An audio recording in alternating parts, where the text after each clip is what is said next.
बिस्मिल्लाहिर्रहमानिर्रहीम। नाज़रीन कराम, अस्सलामु अलैकुम वरहमतुल्लाहि वबरकातुहू। नाज़रीन, मेरे बहुत से दोस्त अहबाब मुझसे एक सवाल पूछते हैं कि आपने ये इल्मी मुज़ाकरा चैनल बनाया, इसका आइडिया कैसे आया और इसकी बैकग्राउंड पे क्या काम चलता है, इसकी एडिटिंग कैसे होती है। ये बड़ा ज़बरदस्त चैनल है। बहुत शुक्रिया आप दोस्त अहबाब का। सबसे पहले तो मैं उनका शुक्रिया अदा करता हूँ जिन्होंने मेरे इस चैनल को सब्सक्राइब किया, और उसके बाद उनका बेहद ममनून हूँ कि जिन्होंने बेल आइकॉन का बटन भी दबाया हुआ है। और बहुत ज़्यादा लाइक तहसीन हैं वो दोस्त अहबाब जो वीडियो को पूरा देखते हैं और उसे शेयर भी करते हैं और लाइक भी करते हैं और कमेंट भी करते हैं। तो आज की वीडियो बनाने का मकसद ये है कि मैं आपको ये बताना चाहता हूँ कि मैंने ये चैनल क्यों बनाया, इसके मुझे किसने ये मशवरा दिया और मैं ये काम कैसे कर रहा हूँ। तो मैं इस वक्त मौजूद हूँ जो इस चैनल की बैक साइड पे काम कर रहे हैं, computer IT expert, digital marketing इनका वैसे बेसिक सब्जेक्ट है, और वेबसाइट्स भी बनाते हैं, सॉफ्टवेयर इंजीनियर हैं। मुख्तलिफ़ स्कूलों में ऑनलाइन क्लासेस के हवाले से इनका काम चल रहा है, और भी ये बहुत कुछ करते हैं, ये ख़ुद बताएंगे। तो ये मेरे भांजे भी हैं और मेरे दामाद भी हैं। मोहतरम जनाब सैयद यूसुफ बुखारी साहब, अस्सलाम वालेकुम बेटा। वालेकुम सलाम, क्या हाल है? ठीक ठाक हैं। मेरे बहुत से दोस्त मुझसे पूछते थे कि ये सब कुछ कैसे होता है, तो मैंने कहा उनको दिखाएं कि हम किस तरह ये सब कुछ करते हैं। मिसाल के तौर पे अभी मैं आपको बताऊं कि मैं अभी रिकॉर्डिंग करके आया हूं, और रिकॉर्डिंग के करने के बाद ये मैंने इसको लगाया हुआ है फ्लैश में डाटा, ये मेरे लैपटॉप से इधर मुंतकिल हो रहा है, और मैं ये यूसुफ बेटा को दूंगा। तो यूसुफ बेटा ये इन्होंने अपना ये सेटअप बनाया है और ये इसके ज़रिए से एडिटिंग करते हैं, और इसके बाद फिर ये आपकी खिदमत में पेश होती हैं। और मैं बहुत शुक्रगुज़ार हूँ कि आप वीडियोस को पसंद कर रहे हैं। और देखें, अब अल्हम्दुलिल्लाह तकरीबन 2 माह से भी कम अरसा हुआ है मैंने ये चैनल बनाया है, और अल्हम्दुलिल्लाह तकरीबन 850 पौने 900 सब्सक्राइबर अल्हम्दुलिल्लाह मेरे हो गए हैं। तो यूसुफ बुखारी साहब से बात करते हैं। इन्होंने मुझे मशवरा दिया, ये तकरीबन 2-3 साल पहले की बात है। तो इन्होंने मुझे कहा मामू यूट्यूब चैनल बनाएं। मैंने कहा बेटा मेरे पास टाइम नहीं होता है, मैंने अपनी क्लासेस होती हैं, मेरी अपनी एक्टिविटीज़ होती हैं, रेडियो टीवी प्रोग्राम्स होते हैं। तो ये एक दिन मुझे बहरहाल दो दफ़ा ये मुझे ले गए अपने एक स्टूडियो पे, और इन्होंने मुझसे अल्फोजुल कबीर की रिकॉर्डिंग भी करवाई। उलूम पंजगाना के हवाले से मुझे याद है, तो मैंने रिकॉर्डिंग्स की, 1 प्रोग्राम मैंने रिकॉर्ड किए। लेकिन फिर वही बात है कि कबीर ये मुझे कहते थे मेरी मसरूफियत, फिर कभी ये मसरूफ़, इनके भी अपनी एक्टिविटीज़ थी। तो बहरहाल वो मामला फिर ऐसे रफ़ा दफ़ा हो गया। अब सूरत हाल ये हुई कि अब जब से ये लॉकडाउन हुआ और लॉकडाउन के बाद ऑनलाइन क्लासेस का आगाज़ हुआ, तो मैं रिकॉर्डिंग कर रहा हूँ, बैठा लेक्चर रिकॉर्ड कर रहा हूँ। तो इन्होंने मुझे कहा मामू उस वक्त तो आपने नहीं किया, अब तो आप रिकॉर्डिंग कर रहे हैं, अब तो आपने सारा ये सेटअप बनाया हुआ है, तो अब तो एक यूट्यूब चैनल बनाते हैं।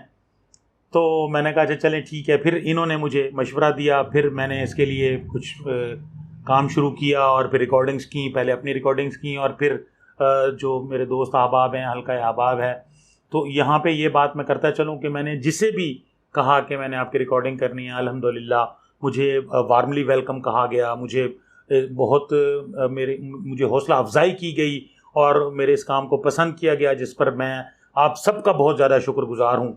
तो अब चलते हैं यूसुफ बुखारी साहब के पास कि यूसुफ बुखारी साहब के जहन में क्या आइडिया आया था और उन्होंने कैसे इसको फ्लोट किया और ये सारा काम कैसे करते हैं। जी अस्सलाम वालेकुम बेटा। वालेकुम अस्सलाम। हमारे नाजरीन को बताएं, बहुत से दोस्त मुझसे पूछते हैं ये आप कैसे एडिटिंग करते हैं और ये सारा कुछ कैसे होता है। वो इस तरह से है, आज से 3 साल पहले मैंने आपको बताया था कि आप एक इस्लामिक एजुकेशन पे एक चैनल बना दें जिस पे लोगों को इस्लामिक एजुकेशन मिलती रहे। उस वक्त तो कंपटीशन भी नहीं था, लोग बना भी नहीं रहे थे वीडियोस। तो उस वक्त जिन लोगों ने इसको डेवलप किया वो लोग तो अब माशाल्लाह 100K 300K 500K सब्सक्राइबर्स पर पहुंचे हुए हैं जी। अब देर आए दुरुस्त आयत वाले हिसाब से आपने ठीक काम किया कि अब स्टार्ट ले लिया। जब आप मुझे ये वीडियोस देते हैं तो मैं इन वीडियोस को इस तरह से विकास में डालता हूँ, ये विकास में डालता हूँ। इसके ऊपर ये फ़ोटोशॉप से उसकी वो बना लेता हूँ, मतलब उसके ऊपर जो चीज़ें लगाई जाती हैं उनको यहाँ पर ये मैं प्लेस करता हूँ। प्लेस करने के बाद जो ये मैं जैसे मेरा फहम कुरान आपका एक चल रहा है, मेरा पॉपुलर प्रोग्राम है। और सबसे पहले मैंने कोशिश की है कि कुरान मजीद से स्टार्ट लें। हमारा पहला वीडियो भी अगर हमारे चैनल में पहला वीडियो आता है तो सुबह 8 बजे कुरान पाक का ही आता है, उसके बाद बाकी वीडियोस आती हैं रात तक। तो उसमें ये देखें, फिर जो वो पढ़ते हैं कुरान शरीफ की आयत, में वो आयत नीचे लगा देता हूँ ताकि जो देखने वाले हैं उनको साथ साथ आयत और उसका तर्जुमा भी मिलता रहे। उसके बाद जो है उसमें जो जब तशरीह करते हैं तो तब मैं ना वो तशरीह के टाइम पे वो आयत हटा देता हूँ। तो उसके बाद जो आप इसको लेकर आते हैं, इसकी फ्रेमिंग करनी पड़ती है थोड़ी सी। यहाँ से जब मैं इसको यहाँ से फ्रेम करता हूँ, ये इसका एक फ्रेम होता है जी। बेसिकली ये आपका चैनल का ये यहाँ पर देखें ना, इसमें तो इसमें काफ़ी सारा मटेरियल ज़्यादा होता है, ज़ाया होने वाला होता है, तो मैं उसको फ्रेम कर लेता हूँ। फ्रेम करने के बाद थोड़ा सा उसको क्या नाम है उसकी ब्राइटनेस और कंट्रास्ट का थोड़ा सा काम करता हूँ ताकि उसकी क्वालिटी थोड़ी सी बेहतर हो जाए। वॉइस का भी इशू आ रहा था, फिर वॉइस के ऊपर जाकर फिर मैं उसको ट्रिम कर देता हूँ। वॉइस को आपके ऑडियो सिटी में जाकर उसमें जो आवाज़ वगैरह होती है वो आवाज़ में ठीक कर देता हूँ ताकि सुनने वाले को आवाज़ क्लियर है, शू शू की आवाज़ ना है, पंखा चलने की, एसी चलने की आवाज़ ना है, वो इजीली देख सके। फिर कुछ जगहों पर कट होता है, मतलब हो जाता है, कभी खांसी आ जाती है, कभी कोई प्रॉब्लम हो जाती है, पानी पीना पड़ जाता है, तो फिर उन कट्स को जो है फिर मैं वो एडिट कर देता हूँ। यहाँ से कट्स को एडिट करके फिर उसको एक मुकम्मल वीडियो बनाकर फिर उसको रेंडर पे लगाता हूँ। तो ये मेरा माशाल्लाह लेटेस्ट तरीन पीसी है पड़ा, उस पर भी हमें 10 से 15 मिनट 20 मिनट लग जाते हैं इसको ना रेंडर करके निकालने में। 720 HD में हम वीडियोस दे रहे हैं ताकि वो आराम से लोग देख सकें। 145 से लेकर 720 तक की पूरी हमारे पास उसमें वेरिएशंस होती हैं कि आप जिस भी साइज़ में देखना चाहें आप उसको देख सकते हैं, डाउनलोड भी कर सकते हैं। यूसुफ बुखारी साहब, हमारे नाजरीन को बताएं कि हमने यकम रमज़ानुल मुबारक से हमारी पहली वीडियो यकम रमज़ानुल मुबारक को इस्तकबाल रमज़ान की वीडियो हमारी आई थी, मुझे याद है। तो उस वक्त से यकम रमज़ान से अब तक हमने कुछ नए सिलसिले भी शुरू किए। और पहले तकरीबन 1 महीना तो बिल्कुल ही लॉकडाउन था और हम घर पे ही थे और अब खुद ही जो कुछ कर रहे थे। तो उसके बाद फिर दीगर वीडियोस भी आना शुरू हुई हैं। तो इस वक्त हम किस स्टेज पर खड़े हैं? इस वक्त माशाल्लाह अब हम ग्रेजुअली ऊपर जा रहे हैं। पहले हम यकम रमज़ान से जब ईद आई थी तो हम डाउन हो गए थे, जब सिर्फ आपकी वीडियोस आ रही थी और आपकी वीडियोस को ही लोग देख रहे थे, ऑडियो में आ रही थी। उसके ऊपर हम एनिमेट तस्वीर लगाकर फिर उसको हम चला रहे थे। तो जब से हमने ये वीडियोस का सिलसिला शुरू किया है, वीडियोस बनाकर अपलोड करना शुरू किए हैं, तो लोगों की उसके ऊपर वॉच टाइम भी बढ़ गया है, उस पर लोगों के कमेंट्स भी आ रहे हैं, लोग लाइक भी कर रहे हैं और उसको चला भी रहे हैं, और सब्सक्राइबर भी माशाल्लाह बढ़ रहे हैं। माशाल्लाह आप सब्सक्राइबर भी बढ़े। मैं नाजरीन को इस मौके से फ़ायदा उठाते हुए बताता चलूँ कि मेरी बड़ी ख्वाहिश थी कि मैं कोई इस्लामी उलूम इस्लामिया के हवाले से कुछ काम करूँ। मेरी ख्वाहिश थी कि मैं सीरत पर कोई किताब लिखूँ, बल्कि है, मैंने इस पर कुछ बेशुमार आर्टिकल्स मैंने लिखे हैं सीरत पर, जो कुछ शाया भी हुए हैं और कुछ अभी अंडर प्रोसेस हैं। किताब भी है मेरी, एक तसव्वुफ़ पे काम करने की बड़ी ख्वाहिश थी, एक किताब मेरी है, एक किताब पर अभी काम चल रहा है। तो मेरी ख्वाहिश थी कि कुछ उलूम इस्लामी के हवाले से काम करूँ। तो जब इन्होंने मुझे ये कहा तो मैंने कहा अच्छा ये काम उस वक्त हो सकता है जब यूनिवर्सिटी खुल जाए। तो लॉकडाउन की वजह से अभी मैं अकेला ही सारा कुछ कर रहा था, तो मैंने कहा यूनिवर्सिटी खुल जाए। तो जैसे यूनिवर्सिटी खुली है तो मैंने फिर अब जिससे भी कहा अल्हम्दुलिल्लाह मैंने स्टार्ट लिया प्रोफेसर अली असगर सलीमी साहब से। अली असगर सलीमी साहब वो शख्सियत हैं जो इंसान की ज़िंदगी में बेशुमार असातिज़ा कराम आते हैं। तो ये वो उस्ताद हैं जिन्होंने मेरी ज़िंदगी में तब्दीली लाए, जिन्होंने मुझे तब्दील करके रख दिया, बिल्कुल मैं जैसे था वैसा नहीं हूँ। तो इनसे मैं बड़ा इंस्पायर था, बहुत मुतासिर था इनसे। तो इनके साथ मेरा मिलना जुलना भी था, कुर्बत भी है माशाल्लाह। तो मैंने देखा ये मेरा फ़हम कुरान के उन्वान से इन्होंने एक किताब बनाने का मुझे कहा, तो मैंने इसकी कंपोजिंग भी करवा के दी। तो जब मैंने ये चैनल बनाया तो मैंने उस्ताद मोहतरम से कहा, मैंने कहा आप ये काम तो कर रहे हैं, ठीक है किताब भी बन जाएगी, लेकिन अगर हम आपकी रिकॉर्डिंग कर लें तो ये भी एक महफूज हो जाएगा। तो इस पर उन्होंने कहा बहुत अच्छी तजवीज़ है। तो मैंने इनकी रिकॉर्डिंग शुरू कर ली। तो इसके बाद अकरम राना साहब हैं, मेरे बहुत अच्छे उस्ताद हैं, तो उनसे मैंने दरख्वास्त की कि आपको वो 3 चीज़ों की के हवाले से उनका काम है। एक तो वो रिसर्च के हवाले से उनकी किताब है और रिसर्च के हवाले से उनका काफ़ी काम है। इसी तरह तकाबुल अदियान उनका सब्जेक्ट है, वो हमेशा उन्होंने तकाबुल अदियान पढ़ाई है अक्सर। और इसके साथ साथ उनका तसव्वुफ़ पर भी काम है, तसव्वुफ़ पर भी उनकी काफ़ी ग्रिप है। और ओरेंटलिज़म, एमफिल में हमने भी उनसे ओरेंटलिज़म पढ़ा था। ओरेंटलिज़म क्या है, बहुत से लोगों को ओरेंटलिज़म का पता नहीं है कि ये इस्तिशराक है क्या। तो मैंने उनसे रिक्वेस्ट की तो उन्होंने भी मुझे वार्मली वेलकम कहा, तो मैं उनकी भी रिकॉर्डिंग शुरू की और हमने उनकी भी सीरीज़ शुरू कर दी। तो इसके साथ साथ फिर मैंने बात की जनाब प्रोफेसर डॉक्टर अब्दुल कुदूस सुहैब साहब, वो चेयरमैन शोबा उलूम इस्लामिया हैं, मेरे बहुत अच्छे उस्ताद हैं और उनके साथ भी इंतहाई बहुत शफीक उस्ताद हैं मेरे, बहुत मोहब्बत करते हैं। तो मैंने जब उनसे दरख्वास्त की तो उन्होंने भी यही कहा, उन्होंने कहा वाकई ये तो बहुत अच्छा काम है, सदका जारिया है, तो आप शुरू करें रिकॉर्डिंग्स। तो मैंने उनकी रिकॉर्डिंग शुरू की। साथ में मैं सोच रहा था कि हदीस पर काम करूं, तो हदीस के हवाले से मैंने प्रोफेसर डॉक्टर मोहम्मद इदरीस लोधी साहब, जो कि मेरे बड़े भाइयों की तरह हैं, वो हमारे उस्ताद भी हैं और हमारे दोस्त भी हैं, तो मैंने उनसे जब रिक्वेस्ट की तो उन्होंने भी मुझे वार्मली वेलकम कहा और हदीस की सीरीज़ हमने शुरू की। हदीस के बारे में जो सवालात हैं उनके भी वो बड़े अच्छे अंदाज में, अहमियत हदीस अज़रू कुरान, अहमियत हदीस अज़रू हदीस, अहमियत हदीस अज़रू फ़ुक़हा, और फिर इस तरह का एक सिलसिला हमने शुरू किया है। और फिर किस हदीस को हम कबूल करेंगे, किसको रद्द करेंगे, उसूल हदीस क्या हैं, मुहद्दिसीन का तारुफ़, मुहद्दिसीन की किताबों का तारुफ़। तो ये काम, ये भी बड़ा मेरे दिल की बड़ी ख्वाहिश थी कि ये भी स्टार्ट हो, तो ये भी अल्हम्दुलिल्लाह ये स्टार्ट हो गया। इसी तरह मेरी ख्वाहिश थी कि मैं अंबिया अलैहिमुस्सलाम का भी एक सिलसिला शुरू करूं, तो उसके लिए भी मैंने कुछ दोस्तों से रिक्वेस्ट की है। जैसे ही कोई मिलता है, अभी तक वो हुआ नहीं है, लेकिन जैसे ही होगा तो वो भी आपकी खिदमत में पेश होगा। अंबिया अलैहिमुस्सलाम के बाद सीरत सीरीज़ तो मैं खुद उस पर सीरत पे काम कर रहा हूँ, लेकिन मैं ये भी सोच रहा हूँ कि किसी और को भी सीरत पर इंशाल्लाह मौका देंगे कि जो सीरत पर आना चाहेंगे मेरे दोस्त। तो सीरत पर बहरहाल मेरा अपना काम चल रहा है, मैं अपनी तौर पे सीरत पर काम कर रहा हूँ और सीरत की सीरीज़ दे रहा हूँ। अच्छा, इसके साथ साथ सीरत के बाद, हदीस और सीरत के बाद मेरी ख्वाहिश थी कि अहले बैत और सहाबा कराम रिज़वानुल्लाह ताला अलैहिम अजमईन, ये इनके साथ भी मोहब्बत जो है वो हमारे ईमान का हिस्सा है। तो मेरी ख्वाहिश थी कि अहले बैत और सहाबा कराम के हवाले से काम करूँ। तो उस सिलसिले में मैंने अहले बैत के हवाले से प्रोफेसर डॉक्टर मोहम्मद हुसैन आज़ाद, जो डायरेक्टर कॉलेजेस भी रहे और चेयरमैन और सेक्रेटरी बोर्ड भी रहे, और वलैद हुसैन इस्लामी डिग्री कॉलेज से वो रिटायर्ड हैं, तो बहुत अच्छा नॉलेज है उनकी। उनकी तकरीबन एक दर्जन किताबें हैं, तकरीबन 12 कुतब हैं उनकी, और ये वो सारी की सारी खानवाद सादात गिलानिया पर हैं, या इमाम हसन पर एक उनकी किताब है, इसी तरह हज़रत शेख अब्दुल कादिर जिलानी रहमतुल्लाह अलैह की किताब है। तो और उनकी जो अहले बैत के साथ मोहब्बत है वो किसी से ढकी छुपी नहीं है।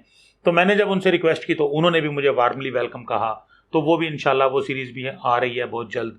तो इंशाल्लाह वो यूसुफ बेटा कल तक आ जाएगी। कल उनकी रिकॉर्डिंग ले आया हूँ, इंशाल्लाह कल तक उनकी भी वीडियो आ जाएगी। उम्मीद है इस वीडियो के आने से पहले शायद उनकी वीडियो आ जाए।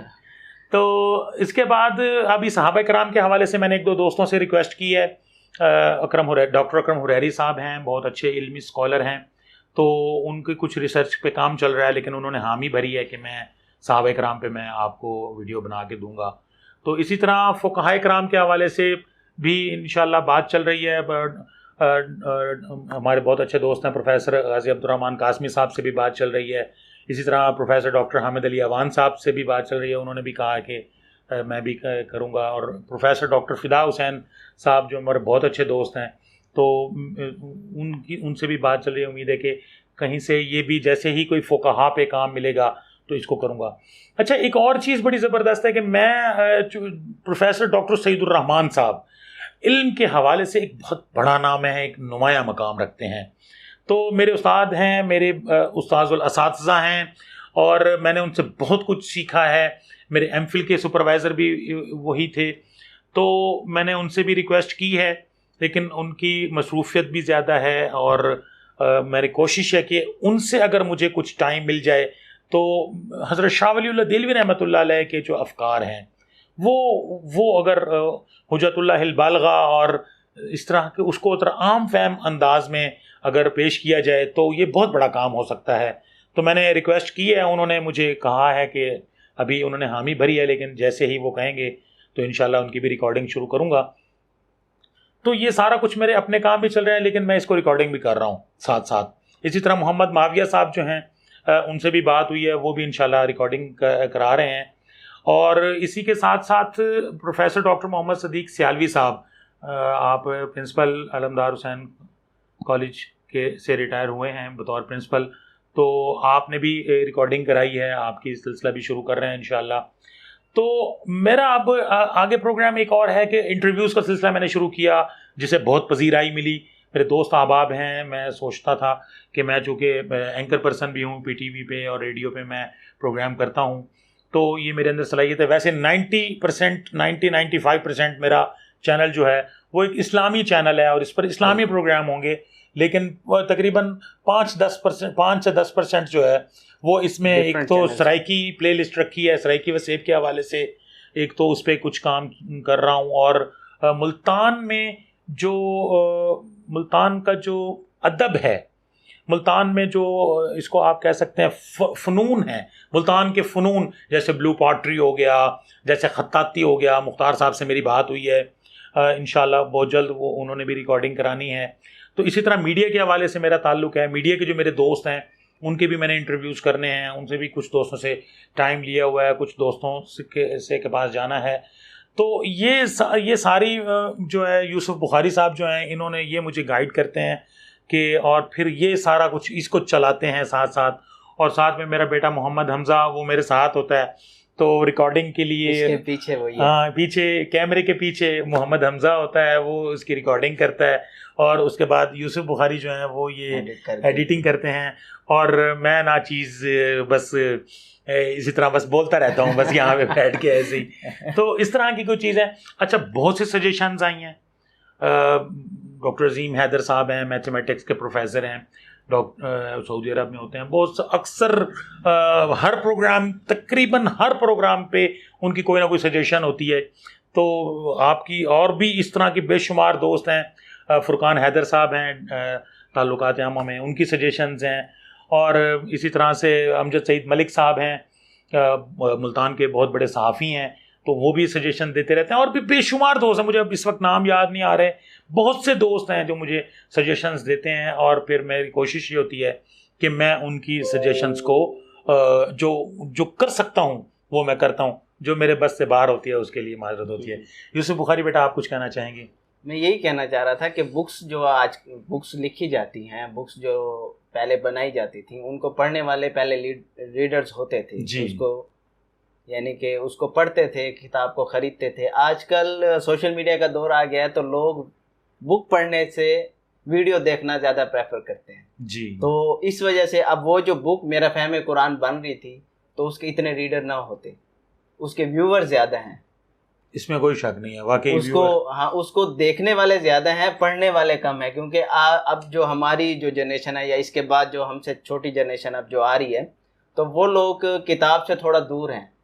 किताब की तरफ आना तो चाहिए उनको, लेकिन वो वीडियो से रिलेटेड, वीडियो से वो ज़्यादा लोग अपने आप को वो इन टच रखते हैं, यूट्यूब को ज़्यादा देखते हैं, फेसबुक को ज़्यादा देखते हैं। अच्छा, अक्सर दोस्तों की जो सजेशन है वो ये है कि आप अपनी वीडियो का साइज़ कम रखें, इसको मिनिमाइज़ करें, इसको 5 मिनट पे ले आएँ, 5 मिनट 10 मिनट। लेकिन अब ज़ाहिर है जो एक कंटेंट है, उसको जब तक वो एक बात हो रही है, अगर वो पूरी ना हो, मैंने सलीमी साहब की रिकॉर्डिंग की है, तजवीज़ आई थी कि हर एक आयत, तो अब एक आयत पे जब कहते हैं सलीमी साहब कहते हैं यार ये कम से कम इसको टॉपिक पे तो रखें। जैसे किस्सा आदम और इब्लीस है, अभी सूरह अल बकरा चल रही है, तो किस्सा आदम और इब्लीस जो है वो 2 किस्तों में आया है। जी। तो आज हमने रिकॉर्डिंग 1 घंटे की रिकॉर्डिंग हो सकती थी, लेकिन उसको हमने आधे घंटे पे रखा ताकि लोग देखें उसको ना। इसी तरह आज बनी इसराइल पे रिकॉर्डिंग हुई है। जी। तो इसी तरह से हमारी कोशिश तो यही है कि अपने व्यूअर को एक जानदार कंटेंट दें, हाँ, ताकि वो उस पे बैठा रहे, वो उसको पूरा देखे भी सही और उसको इन्फॉर्मेशन भी मिले। जैसे किताब पढ़ने के बाद उसको एक इन्फॉर्मेशन मिलती है जो आगे वो कोट कर रहा होता है, तो हमारी वीडियो देखने के बाद भी उसको ऐसी इन्फॉर्मेशन मिले कि वो आगे कोट कर सके कि यार मैंने वो वीडियो देखी थी, उसमें मुझे ये इन्फॉर्मेशन मिली थी और ये इन्फॉर्मेशन फलां बुक में है, तो हमारी वीडियो देखने के बाद उसको ये हो कि भाई मैं वो किताब पढूं जिस किताब में ये इन्फॉर्मेशन लिखी हुई है। जी बिल्कुल। इसी तरह हमारे दोस्त हैं डॉक्टर उस्मान गिलानी साहब, अभी मलेशिया से PhD करके आए हैं, माशाल्लाह। तो उनके साथ भी मेरी टाइमिंग है, बात हो गई है, तो टाइम सेट हो गया, इंशाल्लाह उनकी भी रिकॉर्डिंग करनी है। और भी बेशुमार दोस्त हैं जिनके साथ मेरी बातचीत चल रही है। लेकिन मैं यहाँ पे यूसुफ बुखारी साहब आपको ये बताता चलूँ कि आपने जो मुझे मशवरा दिया और मैंने उसको पहले तो मैंने लाइट लिया, फिर मैंने देखा, लेकिन आप ये देखें कि मैंने जिसे भी कहा कि आपकी रिकॉर्डिंग करनी है तो उन्होंने मुझे वार्मली वेलकम कहा। अब एक नया काम भी है, और नया काम जो आपने जो स्टार्ट करना है वो लाइव स्ट्रीमिंग है, जो अब मेरे जो दोस्त मुल्तान से बाहर हैं, पिछले 1 महीने से हम इसको प्लान कर रहे हैं और इंशाल्लाह ये तकरीबन तो इसकी एक टाइमिंग बनाएंगे। जैसे अब हम अली असगर सलीमी साहब का हमने एक टाइम सेट कर दिया है कि सुबह 8 बजे इनकी वीडियो हमारी शेड्यूल है, सुबह 8 बजे अली असगर सलीमी साहब की वीडियो हमारी तकरीबन एक हफ्ते की तकरीबन एक हफ्ते की वीडियोस हमने शेड्यूल कर रखी हैं, सुबह 8 बजे वो ऑटोमेटिक आ जाएंगी। इसी तरह अकरम राना साहब शाम को 8 बजे, इसी तरह प्रोफेसर डॉक्टर मोहम्मद अकरम राना साहब की वीडियो शाम को 8 बजे उनकी वीडियो आ जाया करेगी। इसी तरह प्रोफेसर डॉक्टर अब्दुल कुद्दूस सोहेब साहब, चेयरमैन शोबा उलूम इस्लामिया, अच्छा ये जितने भी हैं ना बड़ा ज़बरदस्त रिस्पॉन्स है सबसे। और हदीस की video professor doctor Mohammad Idris Lodhi साहब की वो कितने बजे? शाम 6 बजे, वो डेली शाम 6 बजे आ जाया करेगी। तो इसी तरह बाकी भी शेड्यूल इंटरव्यूज होते हैं वो फिर तरतीब वो दरमियान में हम उसको किसी भी टाइम पे उसको वो शेड्यूल नहीं होते, वो ऐसे ही डाल देते हैं, जब भी उसका टाइम आता है उसको डाल देते हैं। चलें बहुत शुक्रिया। और डॉक्टर मोहम्मद आज़ाद साहब की जो वीडियो है वो मेरा इरादा है कि 7 बजे शाम में आए, हर 1 घंटे के बाद, क्योंकि अब जो हमारे पास कंटेंट आएगा तो वो तकरीबन 1 घंटे के बाद एक वीडियो आनी चाहिए, क्योंकि नहीं तो वो फिर एक दिन का कंटेंट मिस होकर अगले दिन चला जाएगा। ठीक है। वो इरादा है कि सुबह के टाइम में ये तमाम चीज़ें आ जाएं और शाम में जब लोग बैठें तो उनको एक पूरी प्लेलिस्ट मिल जाए कि वो पहले कुरान देख लें, फिर उसके बाद हदीस देख लें, फिर उसके बाद फिक्र इस्लामी देख लें, फिर उसके बाद वो अहले बैत को देख लें। तो उनका एक पूरा मटेरियल, इंफॉर्मेशन, नॉलेजेबल मटेरियल उनको आधे पौने घंटे में मिल जाए। इरादा हमारा 10 मिनट का है, 10 मिनट से ज़्यादा कभी कभार हो जाती है, वो टॉपिक वाइज होती है। जब हमारा जैसे अभी हज़रत आदम अलैहिस्सलाम के ऊपर एक पूरी वो था, किस्सा आदम था, तो उस पर हमें उसको ज़रा बड़ा करना पड़ा, अदरवाइज तो हमारी 10 मिनट से ज़्यादा की वीडियो नहीं होती। नहीं, अभी जाहिर है अब हम जो टॉपिक होता है उसको कंप्लीट करने में कभी कभी टाइम लग जाता है, बिल्कुल। तो जाहिर है कभी 20 मिनट पर भी चली जाती है वीडियो। कोशिश हमारी यही होती है कि इतना कम वक्त में ज्यादा नॉलेज दे दिया जाए और अच्छे। अच्छा, ये मेरा एक्सपीरियंस है, मैं जिसके पास भी रिकॉर्डिंग करा रहा होता हूँ बात यही तय होती है कि 10-15 मिनट की होगी, लेकिन जब वो थोड़ी सी बढ़ जाती है तो फिर वो कहते हैं एडिटिंग कर लो, लेकिन उसकी एडिटिंग भी उस तरह से नहीं हो सकती है, क्योंकि कंटेंट इस तरह से होता है, चीजें एक दूसरे के साथ जुड़ी हुई होती हैं। चूंकि नपी तुली हो चुके ये बहुत बड़े स्कॉलर्स हैं जिनकी बातें हो रही हैं, तो मुझ जैसा तालिब इल्म उसको एडिटिंग करने की सलाहियत नहीं रखता। तो बहरहाल बहुत बहुत शुक्रिया यूसुफ बुखारी साहब कि आपने शुक्रिया, आपने आकर ये चीजें दिखाई लोगों को कि बैकएंड पे काम कैसे हो रहा है। तो नाजरीन, आपसे वही दरख्वास्त है जो अक्सर करते हैं कि चैनल को सब्सक्राइब करें, बेल आइकॉन का बटन दबाएं और वीडियोस को ज़्यादा से ज़्यादा शेयर करें। अगर पसंद है तो लाइक लाजमी करें और इस पर अपने कमेंट्स करें ताकि हमें पता चल सके कि आपको हमारी वीडियोस कैसी लग रही हैं। अपने मेज़बान इफ्तिखार अली गिलानी को भी इजाज़त दीजिए। अल्लाह हाफिज़।